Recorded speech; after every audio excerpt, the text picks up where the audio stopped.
भारत का mini Thailand. गर्मियों की छुट्टियां बस आने ही वाली हैं और तपती गर्मी से राहत पाने के लिए अगर आप अपने परिवार के साथ किसी हिल स्टेशन पर जाने का प्लान बना रहे हैं तो मिनी थाईलैंड आपके लिए बेहतरीन ऑप्शन हो सकता है। जी हाँ, आपने कई बार भारत के मिनी स्विट्जरलैंड के बारे में तो जरूर सुना होगा, लेकिन क्या आपने मिनी थाईलैंड के बारे में सुना है? नहीं तो क्या हुआ, हम आपको आज लेकर चलने वाले हैं भारत के मिनी थाईलैंड की सैर पर, जहां जाकर आप एक बार तो थाईलैंड को भूल ही जाएंगे। खूबसूरत वादियों से घिरा ये भारत का एक बहुत ही खूबसूरत इलाका है। तो चलिए जल्दी से अपना बैग पैक कर लीजिए और चलिए हमारे साथ मिनी थाईलैंड की सैर पर। दोस्तों, जब बात पहाड़ों और बर्फ से ढकी चोटियों की आती है तो लोगों के जहन में सबसे पहली तस्वीर आती है स्विट्जरलैंड की। लेकिन भाई, सभी लोग तो स्विट्जरलैंड जा नहीं सकते और जाने की जरूरत है भी नहीं। हमारे देश में ही आप स्विट्जरलैंड की खूबसूरत वादियों का लुत्फ उठा सकते हैं। जी हाँ, उत्तराखंड के औली हिल स्टेशन पर। भारत के उत्तराखंड राज्य में चमोली जिले में बेहद ही खूबसूरत जगह है औली, जिसे भारत का मिनी स्विट्जरलैंड भी कहा जाता है। यहाँ की वादियां और पहाड़ देखकर स्विट्जरलैंड जैसा एहसास होता है। बर्फ की सफेद चादर ओढ़े पहाड़ों पर सूर्योदय और सूर्यास्त का नजारा देखते ही बनता है। भारत का मिनी स्विट्जरलैंड औली हर समय एक अलग रंग में खूबसूरती बिखेरता हुआ नजर आता है। औली को उत्तराखंड का स्वर्ग भी कहा जाता है। इस स्थान से कुदरत की खूबसूरती को करीब से महसूस किया जा सकता है। औली के ठीक सामने एक पहाड़ दिखाई देता है जो बर्फ से ढकने के बाद लेटी हुई युवती की तरह लगता है। इस खूबसूरत सीन को स्लीपिंग ब्यूटी के नाम से जाना जाता है। दुनिया की सबसे ऊंची आर्टिफिशियल झील भी औली में ही है। साल 2010 में 25,000 किलोमीटर की क्षमता वाली इस झील का निर्माण किया गया था। जिस समय औली में बर्फबारी नहीं होती है, उस समय इस झील के पानी से आर्टिफिशियल बर्फ बनाई जाती है। बर्फ बनाने के लिए यहाँ पर फ्रांस में निर्मित मशीनें लगाई गई हैं। मतलब टूरिस्ट को ध्यान रखते हुए अच्छा खासा बंदोबस्त है। यहाँ आने वाले टूरिस्ट कभी भी बर्फ को ना देखकर निराश ना हो, इसलिए व्यवस्था की गई है। लेकिन अगर आप यहाँ घूम कर आ चुके हैं, अगर आपने झारखंड का औली यानी कि भारत का स्विट्जरलैंड घूम लिया है, तो क्यों ना इस बार थाईलैंड की सैर पर चला जाए। ना, इसके लिए भी आपको देश से बाहर जाने की जरूरत नहीं है। हम बात कर रहे हैं हिमाचल की वादियों में मौजूद एक बेहद ही खूबसूरत डेस्टिनेशन जीभी की, जिसे भारत का मिनी थाईलैंड कहा जाता है। खास तौर पर अपने हनीमून को एंजॉय करने के लिए कपल्स की ये फेवरेट जगह है। हरी भरी घाटियों और ठंडी हवाओं के बीच घूमना किसे पसंद नहीं होता।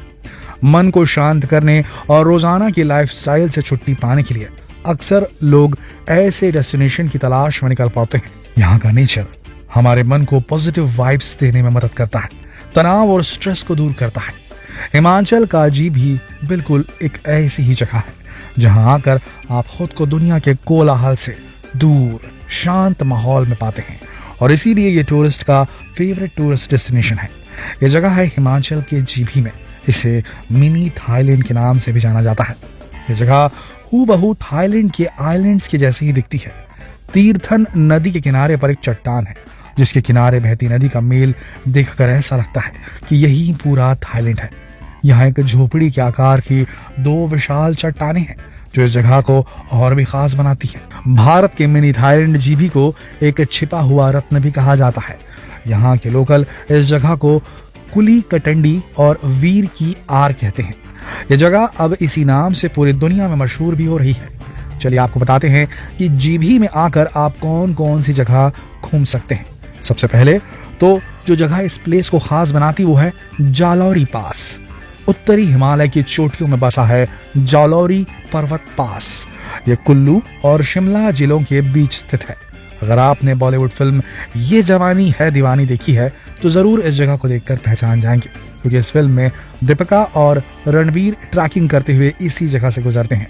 यह दर्रा मार्च के दूसरे सप्ताह में खुलता है और बर्फबारी के कारण दिसंबर में बंद हो जाता है। समुद्र तल से 10,800 फीट की ऊंचाई पर स्थित जालौरी पास शोजा से 5 किलोमीटर की दूरी पर स्थित है। लेकिन यह जगह अपनी खूबसूरती के लिए टूरिस्ट के बीच काफी फेमस है, और आप भी यहाँ रणवीर और दीपिका की तरह अपने हमसफर के साथ ट्रैकिंग का मजा ले सकते हैं। इस इलाके की दूसरी सबसे खूबसूरत जगह है जीभी झरना। जीभी वाटरफॉल जंगल के अंदर छिपा हुआ है, जिसे आप तब तक नहीं देख पाएंगे जब तक आप जंगल को अच्छी तरह से एक्सप्लोर नहीं करेंगे। ये झरने जंगल के अंदर छिपे हुए हैं। यहाँ ऊंचाई से गिरता पानी एक संगीत की तरह निकलता है, जिसे सुनकर देखकर इंसान अपने सारे गम भूल जाता है।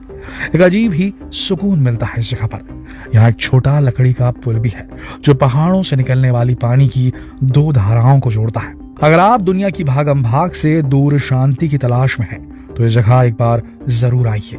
यहाँ आकर आपको एहसास होगा कि सच्चा सुकून होता क्या है। अब अगर आपके दिल को सुकून मिल गया हो तो चलिए चलते हैं चेहनी कोठी की सैर पर। यह जगह भी जीभी का एक पसंदीदा टूरिस्ट डेस्टिनेशन है। 17वीं शताब्दी में राजा दादू द्वारा निर्मित यह टावर काफी बड़ा है। टावर का निर्माण ऐतिहासिक कुल्लू कांगड़ी आर्किटेक्चर स्टाइल में लकड़ी और पत्थरों के तख्तों के उपयोग से किया गया है और लकड़ी और पत्थर की मदद से इसे एक मजबूत और इंटरलॉक्ड ग्रिड की तरह बनाया गया है। इसके पास में ही एक छोटी सी टेम्पररी झोपड़ी है जिसमें गर्मा गर्म चाय, दिल खुश कर देने वाली मैगी मिलती है। और यकीन मानिए, आप यहाँ आकर निराश नहीं होंगे। अपने साथ ढेरों खूबसूरत यादें लेकर जाएंगे। दोस्तों, जीभी में आप घूमने के अलावा भी काफी कुछ कर सकते हैं। इसके अलावा यहाँ पर आप camping, hiking, fishing, bird watching का मजा ले सकते हैं। यही नहीं, यहाँ कई कैफेज हैं, रेस्टोरेंट भी हैं जहाँ आप टेस्टी जायकेदार खाने का लुत्फ उठा सकते हैं, जैसे Hariom cafe, mothers cafe, Jibhi delight cafe. Tea stalls में आप अपनी पसंद का खाना तक खा सकते हैं और यहाँ के खूबसूरत वादियों को अपने कैमरे में कैद कर सकते हैं। दोस्तों, अब अगर आपने इस साल की गर्मियों में जीभी जाने का मन बना ही लिया है, तो ये भी देख लीजिए कि आप यहाँ कैसे पहुंच सकते हैं। तो जीभी के पास के हवाई अड्डे कुल्लू के पास भुंतूर हवाई अड्डा है जो 60 किलोमीटर की दूरी पर है। वहां से किराए की कारें आसानी से उपलब्ध हैं जो आपको आपके डेस्टिनेशन तक पहुंचा देंगी। इसके अलावा अगर आप रेल के सफर के शौकीन हैं तो यहाँ पास का रेलवे स्टेशन शिमला है जो जीभी से लगभग 150 किलोमीटर की दूरी पर है। वहां से किराए की कार आसानी से मिल जाती है जो आपको जीभी तक ले जाएगी। आप बाय बस भी जीभी पहुंच सकते हैं। दिल्ली से समय समय पर काफी बसेस अवेलेबल हैं जो कि आपको ऑट एक जगह का नाम है, ऑट तक छोड़ देगी। ऑट से जीभी के लिए सीधी बसें उपलब्ध हैं। आप दिल्ली से कार किराए पर ले सकते हैं या अपने खुद की कार ले जा सकते हैं। दोस्तों, हमारे देश को प्रकृति ने खुद अपने हाथों से संवारा है, तो फिर हमें दूसरे देश में जाकर नेचर की खूबसूरती निखारने की क्या जरूरत है भला। यही स्विट्जरलैंड है, यही थाईलैंड है। जितना हो सके इस वीडियो को भारत के हर निवासी के साथ शेयर कीजिए, फेसबुक पर, व्हाट्सएप पर, यूट्यूब पर। कल फिर मिलते हैं एक और मनमोहक वीडियो के साथ। तब तक के लिए आप सबका इस वीडियो के अंत तक बने रहने के लिए दिल की गहराइयों से धन्यवाद।